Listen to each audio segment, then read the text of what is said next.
Assalamualaikum warahmatullahi wabarakatuh. Apa kabar teman-teman guru semua, calon ASN P3K? Pada video kali ini kita akan melanjutkan pembahasan kita mengenai situational judgment test, atau yang paling umum itu adalah tes observasi diri ya teman-teman. Nah, kemarin sudah saya bahas apa itu situational judgment test. Bisa tonton video saya yang sebelumnya ya, bagi yang belum tonton biar lebih enak belajarnya. Nah, soal ini agak sedikit berbeda dengan soal sebelumnya ya. Tapi sebelum masuk, saya mohon bantuan teman-teman untuk klik subscribe, like, dan bantu share ke sosial media teman-teman ya. Ada Para Guru, Muhammad Daniel, dan Facebook saya ada Puang Dani Albustan, bisa di follow di sana. Baik, ini agak berbeda dari soal yang kemarin. Kalau soal yang kemarin itu soalnya agak ahots ya, saya bikin agak ahots. Kalau yang ini agak gampang tapi susah. Agak susah tapi gampang juga ya. Tapi ini memerlukan analisa yang baik untuk mengambil keputusan. Tapi ini tidak keluar dari kisi-kisi situational judgment test itu sendiri, atau diberikan situasi sederhana ya untuk dipecahkan masalahnya, apa yang perlu dilakukan dan sebagainya.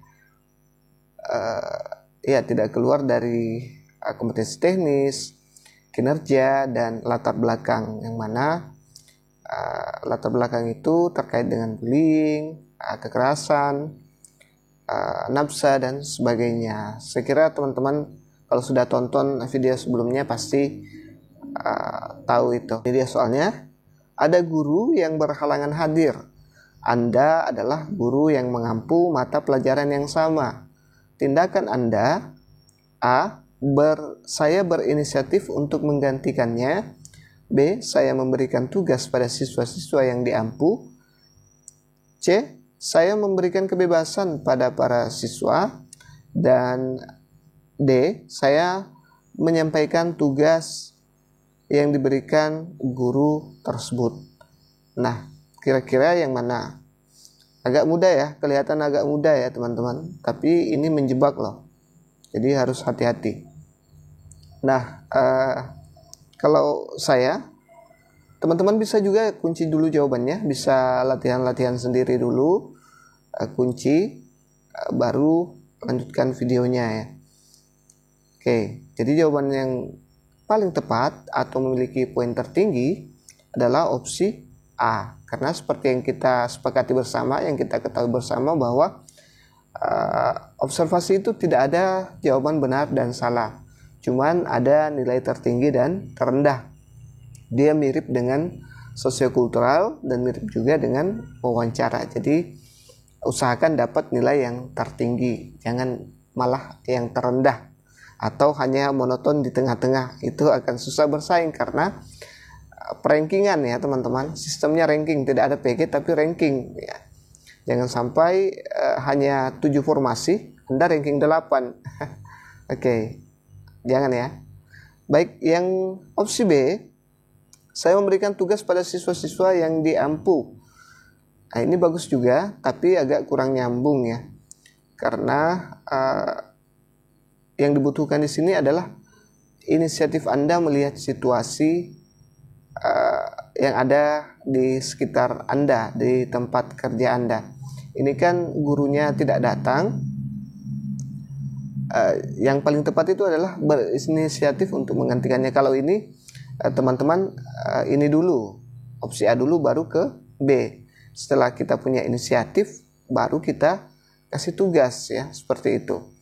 Jadi saya anggap ini kurang tepat, bagus tapi kurang tepat ya, masih di bawah nilai A. Untuk opsi C, saya memberikan kebebasan kepada para siswa. Ini tidak boleh ya, jangan sampai ribut siswanya. Sekarang siswa zaman sekarang itu benar-benar tidak boleh dikasih kebebasan sepenuhnya. Ada yang berkelahi dan sebagainya.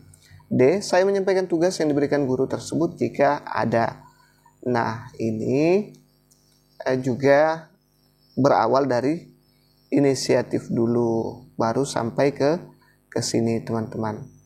Jadi yang paling tepat adalah menggantikannya dulu. Nanti di dalam baru kita bisa lihat apakah ada tugas atau tidak, seperti itu. Bagi yang kurang sependapat boleh berkomentar, kita diskusi ya teman-teman. Saya tidak menggurui teman-teman sekalian. Baik, kita lanjut ke soal berikutnya. Bagaimana Anda menangani tindakan perundungan di antara bawahan Anda? A. Saya tidak mencampuri urusan mereka. B. Saya memberikan sanksi bagi para pelaku. C. Saya tidak membiarkan hal itu terjadi. Ini salah sedikit. D. Saya maklumi hal tersebut. Nah, kira-kira menurut teman-teman nilai tertinggi ada di mana nih? Pada saat Anda ditanya bagaimana Anda menangani tindakan perundungan di antara bawahan Anda. Oke, kita lihat. Jadi opsi yang paling tepat adalah opsi C, teman-teman. Saya pasti akan memberinya sanksi karena perundungan itu sangat dilarang keras. Tidak boleh ada perundungan. Baru-baru ini sudah terjadi di Cilacap, viral, yang sangat luar biasa bullyingnya teman-teman. Itu tidak boleh. Kita lihat yang opsi A, saya tidak mencampuri urusan mereka. Ini atasan yang kurang bagus ini. Atasan itu harus tahu kondisi bawahannya. Sama dengan kita guru harus tahu kondisi siswa kita ya. Tidak boleh AGP, tidak boleh bermasa bodoh. Nah, selanjutnya saya tidak membiarkan hal itu terjadi. Nah, ini sudah terjadi. Anggap saja ini sudah terjadi perundungan. Bagaimana menangani tindakan perundungan? Ya, memang tidak boleh dibiarkan, tapi ini pertanyaannya itu sudah terjadi. Yang diminta adalah solusi Anda, bukan pendapat ya. Selanjutnya saya memaklumi hal tersebut. Tidak ada ya. Perundungan tidak ada yang dimaklumi. Perundungan itu dilarang keras. Jadi jangan sama sekali terlibat dalam hal perundungan atau melakukan pembiaran ke perundungan, itu tidak boleh sama sekali. Semoga dipaham Bapak Ibu. Kita lanjut ke soal berikutnya. Anda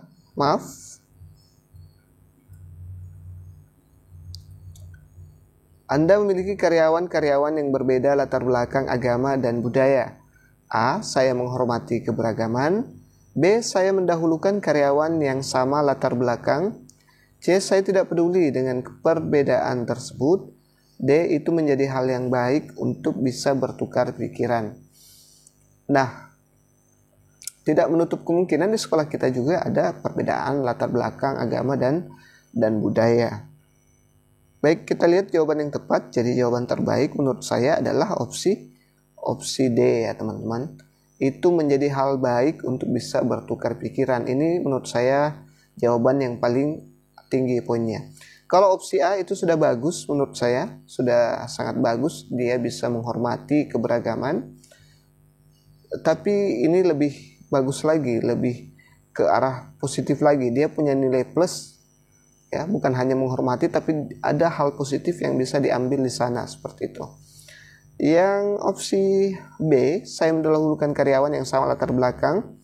Nah, ini sudah melanggar, tidak boleh ya. Berarti dia orangnya intoleran. Dinilai intoleran ya. Saya tidak peduli dengan perbedaan tersebut. Nah, ini bagus juga, tapi terkesan agak agak cuek ya. Saya tidak peduli. Dia sebenarnya tidak peduli dengan latar belakang dan keberagaman yang ada di sana. Ini juga sudah bagus menurut saya, tapi masih lebih bagusan A ya. Kalau seandainya tidak ada opsi D, seperti itu. Kita lanjut ke soal berikutnya. Saat saya mengerjakan tugas, saya membutuhkan A. Suasana yang tenang akan sangat mendukung kinerja saya. B. Suasana ramai akan menjadi asik dan menyenangkan. C. Suasana tidak mempengaruhi kinerja saya. D. Saya tidak bisa memilih suasana yang tepat. Nah, kira-kira yang mana menurut teman-teman jawaban yang terbaik? Baik, jadi menurut saya adalah opsi C ya, jawaban yang memiliki poin tertinggi teman-teman. Nah, kita lihat satu persatu pembahasannya. Suasana yang tenang akan sangat mendukung kinerja saya. Ini kalau masih ada kata suasana baik itu ramai, baik itu senang, berarti dia belum bisa bekerja dalam kondisi apapun itu. Sedangkan pegawai itu dituntut untuk bisa bekerja dalam suasana, situasi, dan kondisi apapun itu ya teman-teman. Integritas atau bisa juga militan ya. Karyawan yang disuka itu adalah pegawai yang disuka itu adalah pegawai yang militan, tidak terpengaruh dengan suasana seperti itu. Suasana itu kan banyak, ada suasana hati, bisa jadi masalah rumah tangga, masalah apalah dan sebagainya, masalah percintaan, itu bisa membuat suasana hati menjadi kacau dan susah untuk bekerja. Nah, yang opsi C, dia tidak terpengaruh sama sekali oleh suasana, tidak mempengaruhi kinerjanya. Ini asli profesional teman-teman. Selanjutnya opsi D, saya tidak bisa memilih suasana yang tepat. Ini sakit ini, tidak bisa memilih suasana yang tepat. Bercanda ya. Jadi jawaban terbaik menurut saya adalah opsi C. Baik, kita lanjut ke soal berikutnya. Jangan lupa subscribe, like, dan bantu share ke sosial media teman-teman. Baik, kita lihat soal berikutnya. Cara Anda menangani siswa yang murung akibat sering dibully adalah: A. Saya membiarkan dia tenang.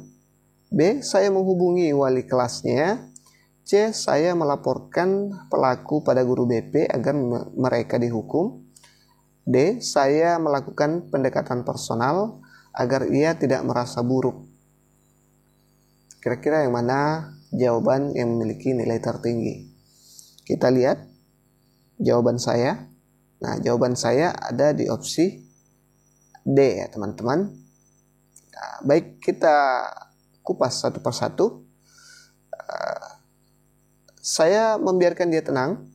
Kalau membiarkan dia tenang itu kesannya melakukan tidak memperdulikan teman-teman. Dia membiarkan saja. Padahal ini dia sudah murung di sini. Siswanya suka murung karena sering dibully. Ya, kalau ini kurang tepat ya. Jadi saya anggap kurang tepat. Yang B, saya menghubungi wali kelasnya. Ini juga bagus, tapi masih lebih bagus yang opsi D, karena semua guru dituntut sebenarnya untuk dekat dengan siswanya, bukan hanya wali kelas saja teman-teman. Selanjutnya yang opsi C, saya melaporkan pelaku pada guru BP agar mereka dihukum. Ini saya anggap kurang bagus juga. Lebih bagus opsi D, karena memang sih tugas utamanya guru BP itu, tapi kita semua sebagai guru sudah dibekali ilmu konseling ya. Kita semua dituntut untuk bisa melakukan konseling ke siswa-siswi kita yang bermasalah seperti itu. Jadi tidak harus guru BP melulu atau wali kelasnya. Kalau mau bagus aturannya, seandainya tidak ada opsi D, itu sebaiknya ke wali kelas dulu. Kalau wali kelas sudah angkat tangan, baru ke BP, seperti itu. Kalau BP juga, ya saya pikir BP tidak akan angkat tangan ya. Oke. Kalau memang angkat tangan ya ke kesiswaan, wakasek kesiswaan. Baik, kita lanjut ke soal berikutnya. Saat menyampaikan materi, Anda lebih sering A. Duduk di atas meja, B. Berdiri di depan kelas, C. Berkeliling ke meja siswa-siswi, D. Melihat buku petunjuk agar tidak keliru. Nah, kira-kira Anda berada di tipe yang mana? Ini agak menjebak juga loh teman-teman. Dia menilai kinerja kita ya, berada di kinerja atau kompetensi teknis bisa juga. Nah, jadi jawaban yang terbaik menurut saya adalah berdiri di depan kelas. Nah, kita lihat satu-satu kenapa saya memilih ini sebagai jawaban yang memiliki poin tertinggi. Yang pertama opsi A, duduk di meja guru. Duduk di meja guru, memang banyak guru yang saya lihat suka melakukan hal ini. Selain posisinya lebih bagus, lebih enak, kemudian dia lebih santai ya. Bahkan dosen saya ada yang seperti ini. Tapi ini kurang bagus ya. Karena kita biasanya menegur siswa kita tidak boleh duduk di atas meja. Yang boleh diduduki hanya bangku dan sebagainya. Masa kita yang duduk di atas meja? Selanjutnya berkeliling ke meja siswa-siswi. Nah, ini juga sangat bagus. Ini metode lama yang diakui sampai sekarang itu efektif. Tapi bukan bukan pada saat menyampaikan materi. Ini pada saat kita sudah menyampaikan materi, menyampaikan apa yang harus dilakukan, baru kita jalan mengontrol siswa kita. Sebaiknya berkeliling ke meja siswa-siswi, tinggal mengontrol, bukan lagi menyampaikan materi seperti itu teman-teman. Ini sangat bagus tapi kurang tepat. Maksudnya masih ada yang lebih bagus daripada ini. Melihat buku petunjuk agar tidak keliru. Nah, ini kalau melihat buku petunjuk agar tidak keliru, itu dia sebenarnya dilakukan sebelum menyampaikan materi, sedangkan di soal atau di pertanyaannya adalah saat menyampaikan materi. Makanya ini kurang tepat juga teman-teman. Inilah yang paling tepat menurut saya. Ya, kalau saya sering berkeliling, jujur. Saya orang yang paling rajin mungkin di sekolah saya berkeliling mengontrol siswa pada saat saya selesai menyampaikan materi. Tapi kalau saya sedang menyampaikan materi, saya di depan kelas agar semuanya fokus ke depan. Meskipun kadang diubah bentuk mejanya seperti itu teman-teman. Ya, kadang guru menegur saya, kok tidak capek ya jalan terus Pak kalau saya lagi keliling. Tapi tidak ya, saya pikir tidak, demi ketertiban. Dan siswa juga suka saat mereka lebih termotivasi saat kita berjalan. Mereka merasa diawasi dan merasa diperhatikan seperti itu. Baik, kita lanjut ke soal berikutnya. Anda berhalangan hadir disebabkan beberapa hal. A. Saya menitipkan tugas untuk para murid. B. Saya memberikan kebebasan pada para murid. C. Saya meminta guru lain untuk menggantikan saya. D. Saya akan menggantinya di lain waktu. Nah, ini jadi soal situation and judgment test itu memang kita seolah-olah ditempatkan di suatu situasi yang agak rumit, dan kita dibutuhkan untuk memecahkan masalah itu sebaik mungkin ya. Sekarang dia berada di situasi yang dia tidak sempat hadir ya, berhalangan hadir. Kira-kira yang mana yang terbaik teman-teman? Jadi jawaban yang tepat menurut saya adalah opsi C ya. Saya minta guru lain menggantikan saya. Teman-teman kalau kurang sepakat boleh berkomentar, kita sharing ya. Saya akan sertakan alasannya. Yang pertama, yang opsi A, menitipkan tugas untuk para murid. Kalau zaman sekarang saya kira tidak cocok teman-teman untuk menitipkan tugas ke murid ya. Sekarang itu siswanya itu aktif semua. Bahkan pada saat gurunya ada saja di kelas, mereka berkelahi, mereka keluar masuk dan sebagainya. Pokoknya banyak yang terjadi kalau gurunya tidak ada di kelas. Jadi ini saya anggap kurang efektif teman-teman. Beda dengan zaman saya dulu, oke. Kami dulu memang betul-betul takut sama guru ya. Kalau ketua kelas sudah pesan tulis ini atau kerjakan ini, kami tidak ada lagi yang berani keluar. Nanti dicatat sama ketua kelas. Tidak boleh. Kalau sekarang tidak cocok ya untuk menitipkan kepada siswa. B. Saya memberikan kebebasan pada murid. Ini apalagi, ini lebih parah ya. Saya minta guru lain menggantikan. Nah, inilah yang cocok di zaman sekarang. Kalau kita berhalangan hadir, usahakan kita minta bantuan ke teman guru kita yang lain. Kalau di SD itu guru kelas, saya yakin guru kelasnya itu pasti lebih ada honorer di sana. atau teman-teman ASN yang kita anggap dekat bisa membantu kita, atau tetangga kelas dengan kita bisa membantu kita mengontrol kelas kita. Kalau yang opsi D, saya akan menggantinya di lain waktu. Bukan di lain waktu ya, yang diinginkan pada saat yang sekarang ini, bukan di lain waktu. Jadi ini kurang bagus juga. Oke teman-teman, semoga dipaham. Kita lanjut ke soal berikutnya. Saya menggunakan sosial media untuk A. mencurahkan hati dan pikiran saya, B. berbagi pengalaman hidup, C. menceritakan kisah saya dan orang lain, D. saya tidak menggunakan sosial media. Nah teman-teman, kalau kita lihat ini agak mirip ya pilihannya. Kita tidak tahu betul yang mana jawaban yang paling bagus. Nah, kalau menurut saya jawaban yang tepat adalah opsi B, yaitu berbagi pengalaman hidup.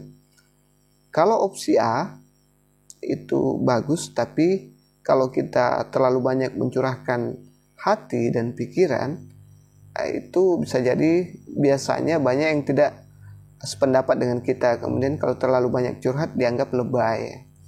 Kalau berbagi pengalaman hidup saya pikir bagus ya, karena guru terbaik adalah pengalaman hidup. Ya, berbagi pengalaman hidup itu banyak, bisa berbagi pengalaman hidupnya Nabi, tokoh-tokoh, pengalaman hidup kita sendiri yang positif. Yang negatif juga boleh, karena itu bisa menghindarkan orang dari apa yang kita alami ya.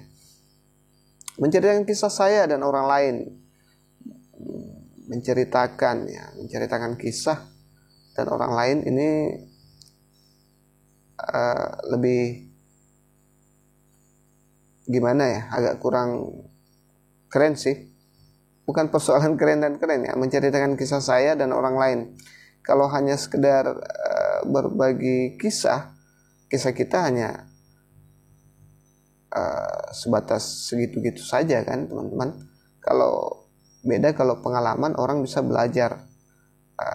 Kalau kisah kita dan orang lain itu bisa semuanya ya, bisa kisah kasih misalnya dan dan sebagainya. Jadi saya agak kurang serak dengan yang ini ya.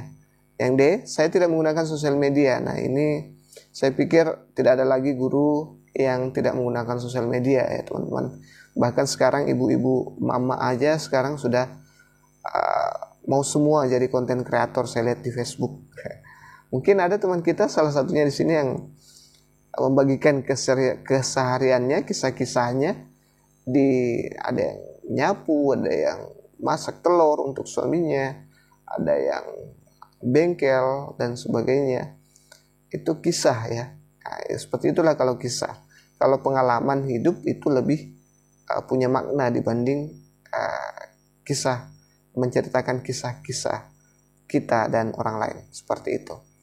Oke, semoga dipaham. Kalau teman-teman tidak sependapat dengan saya yang ini, silahkan berkomentar di kolom komentar. Saya tunggu komentarnya. Baik, untuk soal selanjutnya, Anda mendukung tindakan guru menghukum siswa dengan kekerasan? A. Sangat setuju. Nah, bisa jadi nanti di observasi ada pernyataan setuju dan sangat tidak setuju. Pokoknya kita lengkapi semua. Kita siapkan semua senjata ya teman-teman. B. Setuju. C. Tidak setuju. D. Sangat tidak setuju. Anda mendukung tindakan guru menghukum siswa dengan kekerasan.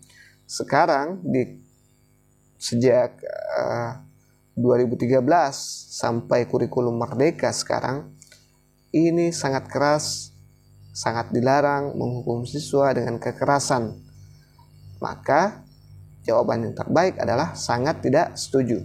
Kalau teman-teman nanti menemukan pertanyaan antara yang seperti ini, pilih yang sangat ya. Itu memiliki poin tertinggi. Kekerasan itu sangat dilarang, makanya kita sangat tidak setuju, jangan tidak setuju. Nah, bisa jadi tidak setuju poinnya 3, sangat tidak setuju poinnya 4. Semoga dipahami ya teman-teman. Jadi pilih yang sangat kalau ada soal seperti ini, pernyataan seperti ini ya. Ini soal pernyataan sebenarnya, setuju dan tidak setuju. Oke, kita lanjut ke soal berikutnya. Anda dinyatakan termasuk kategori P2 dalam seleksi P3K 2023. Oleh karena itu, Anda segera menghapus semua postingan sosial media yang berkaitan dengan perundungan. A. Sangat setuju, B. Setuju, C. Tidak setuju, D. Sangat tidak setuju. Kira-kira yang mana nih teman-teman?